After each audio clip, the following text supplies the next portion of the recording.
أما بعد فأعوذ بالله من الشيطان الرجيم بسم الله الرحمن الرحيم ولا تركنوا إلى الذين ظلموا فتمسكم النار وما لكم من دون الله من أولياء ثم لا تنصرون وقال النبي صلى الله عليه وسلم من تشبه بقوم فهو منهم او كما قال علیہ الصلاۃ والسلام۔ محترم ساتھیوں اور دوستوں، آج کا جو موضوع ہے وہ صبر اور شکر ہے، لیکن جو دونوں آیتیں پڑھی گئی بظاہر ان کا اس سے کوئی ربط نہیں ہے۔ صبر کی بہت ساری قسمیں ہیں، اس میں ایک قسم ہے صبر علی الطاعہ، کہ کوئی نیکی کا کام کرنے میں ہمیں جو پریشانی ہو اس پریشانی کو برداشت کرنے کو صبر کہتے ہیں۔ مثلا صبح میں اٹھے، ٹھنڈی کا موسم ہے، وضو کرنا ہے، اب ٹھنڈے پانی سے وضو کرنے میں پریشانی ہے تو یہ پریشانی آدمی برداشت کر لے تو اس کو کہتے ہیں کہ اس نے اطاعت والا صبر کیا۔ تو اسی صبر کی قسم پر آج بات کرنی ہے۔ اور دوسرا ہے شکر۔ شکر کہتے ہیں اللہ تعالیٰ نے جو نعمت دی ہے اور جس طریقے سے استعمال کرنے کا کہا ہے اس کو اسی طریقے سے استعمال کیا جائے، یہ ہے شکر۔ اور شکر کی بہت ساری شکلیں ہیں، لکھ کر شکریہ ادا کرے، زبان سے شکریہ ادا کرے۔ سب سے اہم جو شکر کا رکن ہے وہ یہ ہے کہ جس کام کے لیے جو چیز دی ہے وہ چیز وہاں لگے۔ تو صبر کی یہ قسم اور شکر کا یہ طریقہ، اس کو ہم ایک خاص چیز میں سمجھنے کی کوشش کرتے ہیں۔ اسلام دو چیزوں کا نام ہے، ایک عقیدے کا اور دوسرا تہذیب کا۔ کتنی چیزوں کا نام ہے؟ دو۔ وہ اپنے آپس میں قریب میں جو حضرات معراج کا سفر کرنے والے ہوں ان کو سیڑھی پر چڑھنے سے پہلے ہی روک دے تو سیڑھی سے اتارنے میں کہیں گر نہ جائے، کیونکہ براق پر تو ابھی جائیں گے نہیں، سیڑھی ہی پر جانا پڑے گا۔ تو دو چیزوں کا نام ہے، ایک چیز عقیدہ۔ عقیدہ کہتے ہیں دل سے ماننے کی چیزیں، اللہ ایک ہے، نبی کریم صلی اللہ علیہ وسلم ہمارے رسول ہے، آخری نبی ہے، خاتم الانبیاء ہے، ساری انسانیت کے نبی ہے، انسانوں کے نبی، جناتوں کے نبی، اور ان کے بہت سارے حقوق ہیں۔ قرآن سچی کتاب ہے، فرشتوں پر ایمان، کتابوں پر ایمان، آخرت کے دن پر ایمان، اچھی بری تقدیر پر ایمان، یہ ساری چیزیں آتی ہے عقیدے میں۔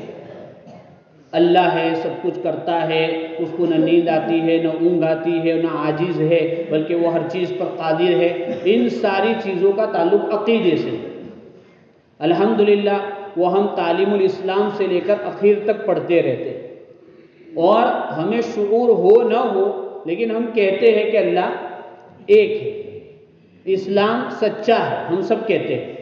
اللہ کرے ہم شعور سے کہنے والے بن جائیں، یعنی سمجھتے بھی ہو ہم اس کو۔ دوسری چیز ہے تہذیب، کلچر، سنسکریتی، یعنی رہن سہن، پوشاک، لباس، کھانا پینا، اٹھنا بیٹھنا، نشست و برخاست، وضع قطع، یہ ساری چیزوں کا نام ہے تہذیب، کلچر۔ تو اس وقت ہمیں صبر اور شکر کو کس میں سمجھنا ہے؟ میں نے حدیث پڑھی، اس سے تو سمجھے ہوں گے آپ لوگ۔ کس سے تعلق ہے اس کا؟ تہذیب سے، کہ الحمدللہ ہمارا عقیدہ صحیح ہے۔ اب عقیدے کے ساتھ ہمیں ظاہر کو بھی صحیح کرنا ہے۔ کیوں؟ اس لیے کہ اگر کسی کا عقیدہ صحیح ہے لیکن ظاہر کی چیزیں اس نے دوسروں کی طرح بنا دی تو پھر اس کا عقیدہ بھی بگڑ جائے گا۔ اس لیے ہمارے بھارت میں کئی قومیں ہیں جن کو ہم سب کو ہندو کہہ دیتے ہیں۔ سب کو ہم کیا کہتے ہیں؟ کہتے ہیں کہ اس ملک کی 80% آبادی ہم کیا بولتے ہیں؟ حالانکہ سب ہندو نہیں ہیں۔ آدیواسی الگ ہے، ٹرائبل الگ ہے، لنگایت الگ ہے، او بی سی الگ ہے، ایس ٹی الگ ہے۔ ان سب کو الگ کرے تو برہمن جو ہے وہ 2% ہے خالی، اور انہوں نے سب کو لیبل دیا ہے ہندو کا۔ تو یہ جتنے بھی الگ الگ عقیدے والے ہیں سب کے عقیدے الگ ہیں۔ کوئی مورتی پوجا کو مانتا ہے، کوئی نہیں مانتا ہے، کوئی رام کے وجود کو مانتا ہے، کوئی رام کو ڈھگوسلا مانتا ہے، الگ الگ چیزیں ہیں۔ اتنے فرق ہے عقیدوں میں، لیکن ان کی باہر کی تہذیب بدل گئی تو ہم سب کو کیا کہنے لگے؟ ہم تو کہہ رہے خود وہ بھی کہنے لگے۔ اس لیے عقیدے کے باوجود تہذیب محفوظ نہیں رہی تو عقیدہ بھی خطرے میں آ گیا۔ اس کی مثال، جب جنگ اول ہوئی، جنگ عظیم اول، تو فلسطین وغیرہ کے جو علاقے متاثر ہوئے اور وہاں سے بہت سارے لوگوں کو نکالا گیا تو یورپ نے اپنے دروازے کھول دیے کہ آؤ بھائی آؤ۔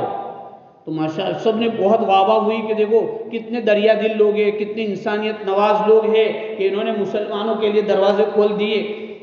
لیکن یہ دروازے کھلنے کے بعد 50 سال کے بعد جب وہاں کے ان ہجرت کردہ مسلمانوں کا جائزہ لیا گیا تو ان کو خود یہ بھی نہیں معلوم تھا کہ ہم فلسطین سے آئے ہیں، ہمارے اور آبا اور اجداد انبیاء کی اولاد تھی اور ہمارا صحابہ سے یہ تعلق تھا۔ پورے وہاں رنگ میں رنگ گئے۔ تو یہ ہوتا ہے تہذیب کا اثر۔ اس لیے ابھی آپ کے ملک کی جو نئی تعلیمی پالیسی آئی ہے NEP، نیو ایجوکیشن پالیسی، تو اس میں بھی کیا کہا گیا کہ نصاب میں، جو ہمارا نصاب ہے تعلیمی نصاب، اس میں بھارت کے کلچر کو پڑھایا جائے گا۔ کیا کہا گیا ہے؟ بھارت کے پراچین اور اصل یعنی پرانے قدیمی کلچر کو پڑھایا جائے گا۔ اور وہ کہتے ہیں ہندو کوئی دھرم نہیں ہے، کلچر ہے۔ اور اس تعبیر کو اتنا چلایا کہ ہمارے مسلمان پڑھے لکھے بھی کہہ رہے کہ بھئی یوگا جو ہے اس کا دھرم سے کوئی تعلق نہیں، اس کا تعلق ورزش سے ہے۔ ڈانس ہماری اسکولوں میں مسلم مینجمنٹ، مسلم جگہ، مسلم ٹیچر، مسلم اسٹوڈنٹ، مسلم اکانومی، ساری چیزیں، لیکن کلچر کس کا چل رہا ہے؟ کوئی بھی پروگرام آئے گا ڈانس کمپلسری، اس کو کیا کہتے ہیں؟ ڈانس کا مذہب سے کوئی لینا دینا نہیں ہے، تو کلچر ہے۔ تو یہ مولانا خالد سیف اللہ فرماتے ہیں جو کلچر اور تہذیب کا میٹھا زہر ہے نا، جو فکر مندوں کو بے قرار نہیں کرتا ہے اور غفلت میں سویوں کو جگاتا نہیں ہے، اور جب تہذیب ختم ہو جاتی ہے تو پھر اندر کا دھرم بھی ختم ہو جاتا ہے۔ اس لیے ہماری جو کتابیں ہیں آپ کو آن لائن بھی مل جائے گی، عربی، اردو، فارسی، شرح سب مل جائے گا، اور آپ کو آن لائن پڑھانے والے بھی مل جائیں گے۔ لیکن ہمیں مدرسے میں حالانکہ مدرسے میں رکھنے میں کتنا خرچہ ہوتا ہے آپ کو معلوم ہے، معمولی نہیں، اور آپ کو کتنی قربانیاں دینی پڑتی ہے ماں باپ کو چھوڑ کر، ورنہ آن لائن کیا ہے؟ آن لائن چل بھی رہا ہے، بجیے بھی کھا رہے ہیں، سموسے بھی کھا رہے ہیں، سب چل رہا ہے۔ اس طرح بھی پڑھائی ہو سکتی تھی، لیکن ہمارے بزرگوں نے چاہے ایک درخت کے نیچے کلاس لگانی پڑی تو درخت کے نیچے لگائی، پنکھے کے بغیر لگانی پڑی تو پنکھے کے بغیر، کیوں؟ تاکہ چاہے 500 طلبہ ہو یا 100 طلبہ ہو، 2 طلبہ ہو یا 4 طلبہ ہو، ہم سب مل کر ایک ماحول والے بنے کہ ہم یہاں رہے۔ یہ بہت ضروری ہے، ورنہ آن لائن بھی ہو سکتی تھی۔ اور جن لوگوں نے بہت ساری جگہوں پر لاک ڈاؤن میں آن لائن کلاسز پڑھے ہیں، سب کو معلوم ہے اس میں کتنی روحانیت رہی جی۔ AC بھی چالو اور کھڑکیاں بھی کھلی ہے کہ نہیں؟ ارے سمجھ میں آ رہی بات؟ تو ہمیں اپنی تہذیب کو بچانا ہے، تو اس لیے یہ ماحول کے بغیر بھائی آپ کو کوئی چیز کول کرنی ہے تو ماحول چاہیے، فریج چاہیے کہ نہیں چاہیے؟ فریج بند کر کے اندر رکھ دیجئے، دوسرے دن آپ کے اندر سے باد سموم کی لہریں پھوٹتی ہوئی نظر آئے گی جی۔ تو اس لیے ماحول کی ضرورت ہے، تہذیب کی ضرورت۔ آپ ابھی ایک بچہ عربی انجمن میں تقریر کر رہا تھا اس دن، تو اس نے اس موضوع پر تقریر کرتے ہوئے کہا کہ ہم کسی ملٹری کے آدمی کو دیکھتے ہیں تو اس کو پہچان بھی لیتے ہیں اور اس کا رعب بھی بیٹھتا ہے بھی نہیں بیٹھتا، پولیس والا ہے، آرمی کا آدمی، کیوں؟ وہ اپنے ڈریس میں ہے جی، وہ اپنے ڈریس میں ہے، یونیفارم میں ہے، تو اس کا ایک رعب ہے۔ سکھ 1% بھی نہیں ہے ملک میں، لیکن چھوٹے سے لے کر بڑا اپنی پگڑی لگا کے گھومتا ہے، اپنی داڑھی لگا کے گھومتا ہے، اور اس پر اس کو فخر ہوتا ہے۔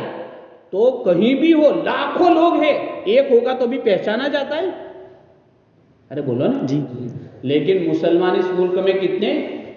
سرکاری آنکڑے 20 کروڑ بول رہے ہیں، اور جو گنتی کے بغیر گنے تو 35 کروڑ، لیکن اس کی کہیں دال نہیں گلتی۔ آٹے میں بھی اگر کنکر کی طرح آ جائے تو چبا جاتا ہے، ایسی حیثیت ہے۔ کیا ہوا؟ تاکہ میں اور آپ اپنی تہذیب پر باقی نہیں رہے۔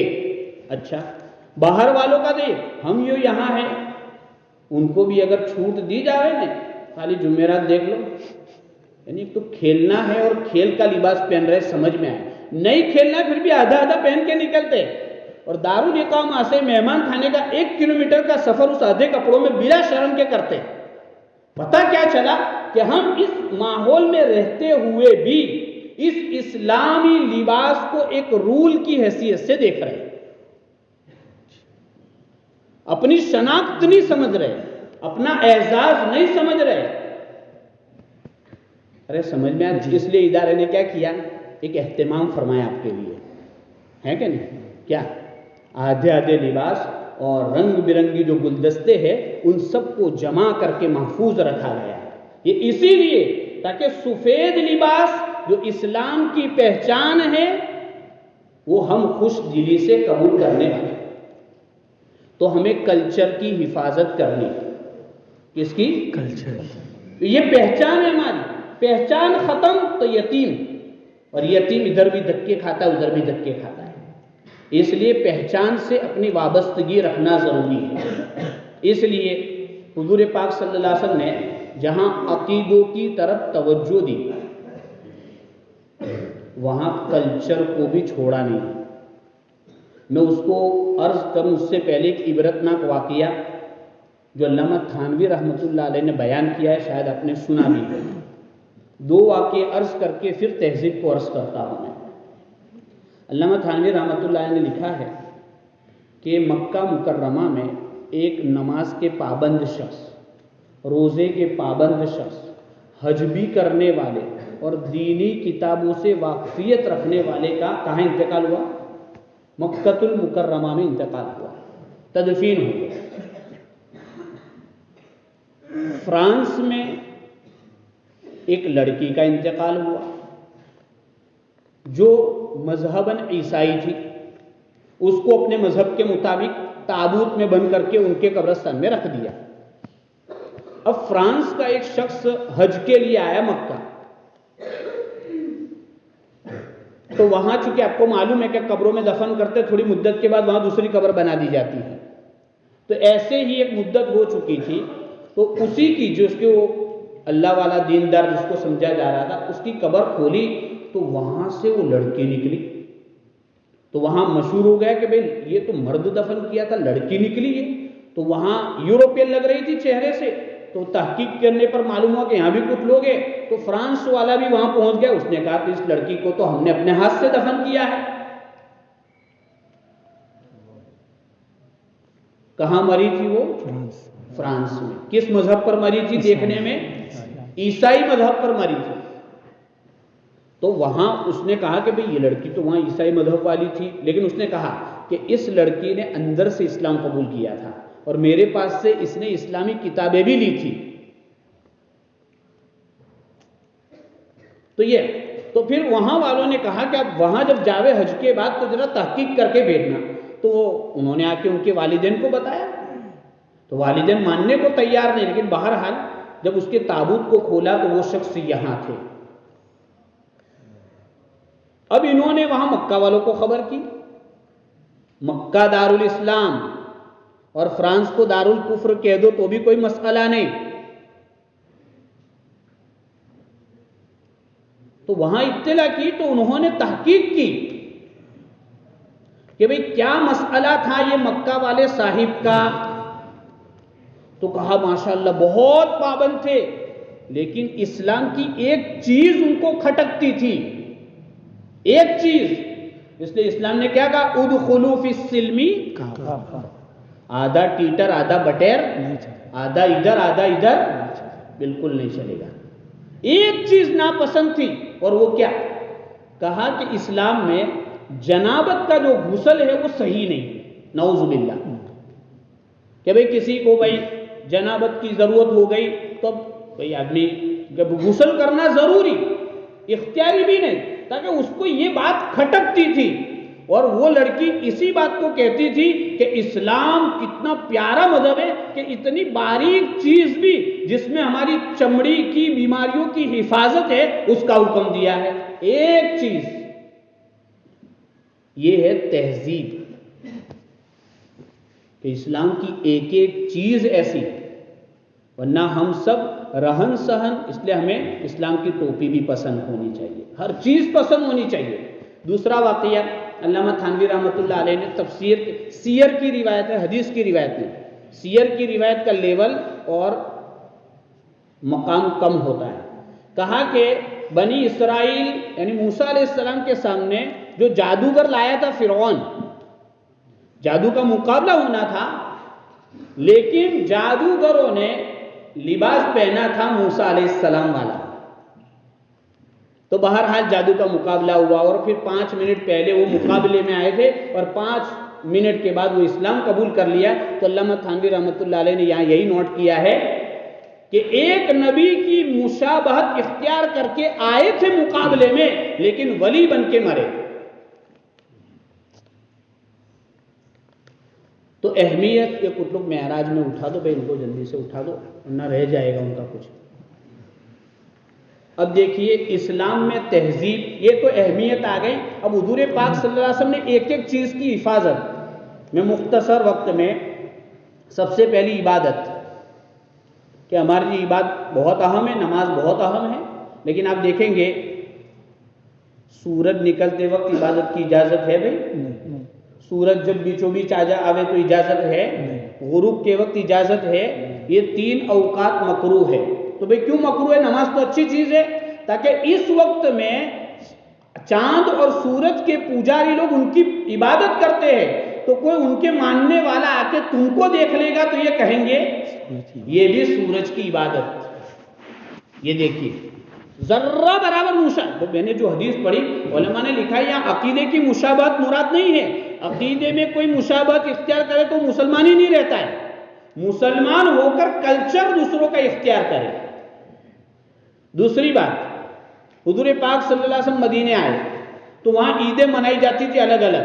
تو حضور صلی اللہ علیہ وسلم نے کہا نہیں, لکل قوم عید, ہمارے لیے 2 عیدیں, عید الفطر عید الاضحیٰ, اور کوئی عید نہیں. مدینے میں آئے, یہود عاشورہ کا روزہ رکھتے تھے, حضور پاک صلی اللہ علیہ وسلم نے بھی رکھا. پھر کہا کہ اگر میں آئندہ سال زندہ رہا تو ایک پہلے ملا لوں گا یا بعد میں, کیوں؟ تاکہ عبادت میں بھی دوسرے مذہب والوں کی مشابہت اور نقل نہ اتاری جاوے. یہودی افطار میں تاخیر کرتے ہیں, ہمیں کیا کہا گیا؟ افطار میں جلدی کرو. یہود سحری نہیں کرتے ہیں, ہمیں کہا سحری کر کے ان کی مخالفت کرو. یہ عبادت میں بھی حالانکہ ہم وہ سحری کرتے ہم بھی کریں گے, وہ جلدی افطار دیر سے کرتے ہم بھی دیر سے, کیا فرق کیا پڑتا ہے؟ حضرت عبداللہ ابن سلام رضی اللہ عنہ اسلام لائے. یہود کے وہاں اونٹ کے گوشت کو نہیں کھایا جاتا ہے, تو انہوں نے اسلام میں آ کے سوچا کہ بھئی اسلام میں بھی ضروری تو نہیں ہے تو میں اونٹ کا گوشت نہ کھاؤں, تو ادھر کا بھی ہو جائے, ادھر کا بھی. آیت اتری ادخلوا فی السلم کافہ, نہیں چلے گا ایسا. نہیں کھانا الگ چیز ہے، لیکن ذہنیت بنائے کہ کھا سکتے ہیں، دیکھیں یہ معمولی چیز ہے۔ تو اسلام کیوں؟ اب آپ کہیں گے اسلام میں تشدد بہت ہے، دوسروں کی ایکٹنگ کرنے کی، ایسا نہیں ہے، یہ شناخت ہے۔ آپ دیکھیے کہ آپ کے بھارت کا جو جھنڈا ہے، کوئی پارٹی اس جھنڈے کو اپنا جھنڈا بنا سکتی ہے؟ نہیں بنا سکتی ہے۔ کوئی مذہب اس کو اپنا لوگو نہیں بنا سکتا ہے، اپنی پروفائل نہیں بنا سکتا ہے۔ کیوں نہیں بنا سکتا بھائی؟ یہ پہچان ہے بھارت کی۔ ملٹری جس لباس میں رہتی ہے وہ لباس کوئی دوسری کمپنی یا دوسری آرگنائزیشن استعمال نہیں کر سکتی ہے۔ کیوں نہیں کر سکتی ہے؟ کوئی کمپنی اپنا ایک فارمولا اور پروڈکٹ تیار کرتی ہے، بیائی نہیں، کوئی دوسری کمپنی اس پروڈکٹ کو کاپی نہیں مار سکتی ہے، اس پر آئی پی ایس کی قلم لگ کر کیس ہوگا۔ کیوں؟ تاکہ پہچان ہے۔ تو اسلام کامل مکمل ہے، وہ ہر چیز میں ممتاز ہونا چاہیے۔ وضاقتہ میں مجوسی لوگ داڑھی نہیں رکھتے تھے، تو حضور پاک صلی اللہ علیہ وسلم نے کہا کہ میں داڑھی رکھو تاکہ ان کی مخالفت ہو۔ اب داڑھی نہیں رکھنا یہ مجوسی لوگوں سے مشابہت ہے، داڑھی نہ رکھنا مجوسی لوگ، جس کو نہیں رکھنا ہے وہ اس کی مرضی، اس کو مجوس بننے کی بن جائے۔ یہودی داڑھی کترتے ہیں، آپ کے پاس دو قاصد آئے، داڑھی کتری ہوئی تھی، مونچھ لمبی تھی، حضرت نے اعراض فرما لیا، پھر اعراض، اور کہا قاصد نہیں ہوتے تو تمہارے ایسی گت بناتا تو یاد رکھتے، لیکن قاصد تھے تو وہ رسول صلی اللہ علیہ وسلم داڑھی نہیں۔ تو اس لیے ہم طلبہ بھی اس کو سوچیں،